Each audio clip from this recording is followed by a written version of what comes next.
Dalawa ang nagpakilalang presidente ng partidong inilegay ni Pastor Apollo Kibuloy sa kanyang kandidatura. Ang pahayag ng isa na hindi nila miyembro ang pastor, sinagot ng isa pa na spokesman ni Kibuloy. Ang tugon ng COMELEC sa pagtutok ni Sandra Aguinaldo. Ipinakita ng kampo ni Pastor Apollo Kibuloy ang ilang larawan na katibayan umano na lehitimo ang kanyang KONA o Certificate of Nomination and Acceptance na kinakwestiyon ngayon sa COMELEC.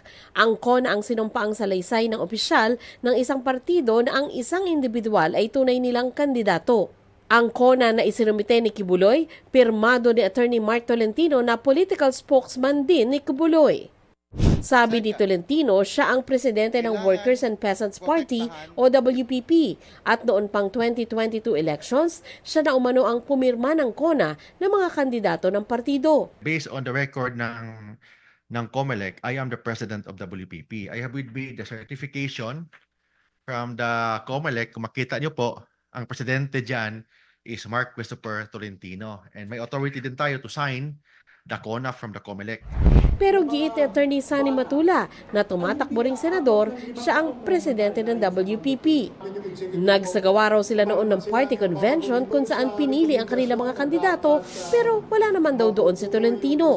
Para bagang hina-hijack nila yung WPP para pabanguhin si Apollo Kibuloy. At sa aming tingin yan, it's a game of smoke and mirror na gustong lituhin ng ating mga kababayan. Talagay ko gumagamit sila ng mga eskema ng mga magikero para pagtabunan yung mga kaso na hinaharap ni Apollo Kibuloy. Ipinakita rin ni Matula ang sworn list of authorized signatories sa KONA na sinumite nila sa COMELEC noong September 25. Wala sa listahan si Attorney Tolentino. Ayon sa COMELEC, nagsubiti rin ang grupo ni Tolentino sa COMELEC na listahan ng authorized signatories. Sabi ng komisyon, posibleng may mga paksyon sa partido. So dalawa ang authorized signatory natin. And therefore, re-resolve pa rin ng COMELEC. Kung kailangan pagpasyahan ng COMELEC, isa lang sa mga paksyon ang kikilalanin at ang mga kandidato ng kabilang paksyon ay magiging independent candidates. Sabi ng Supreme Court, the COMELEC is empowered to resolve intra-party dispute. And our basis will always be the bylaws, the constitution and bylaws of the political party. Tingin naman ng Justice Department, may kinalaman ang kanyang mga kaso kaya tumatakbo si Kibuloy. Itong pag-file niya ng Certificate of Candidacy for Senate is a dare to the government to do something fast.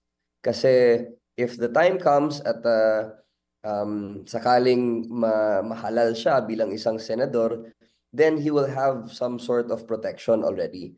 But what we want is for him to face the charges first.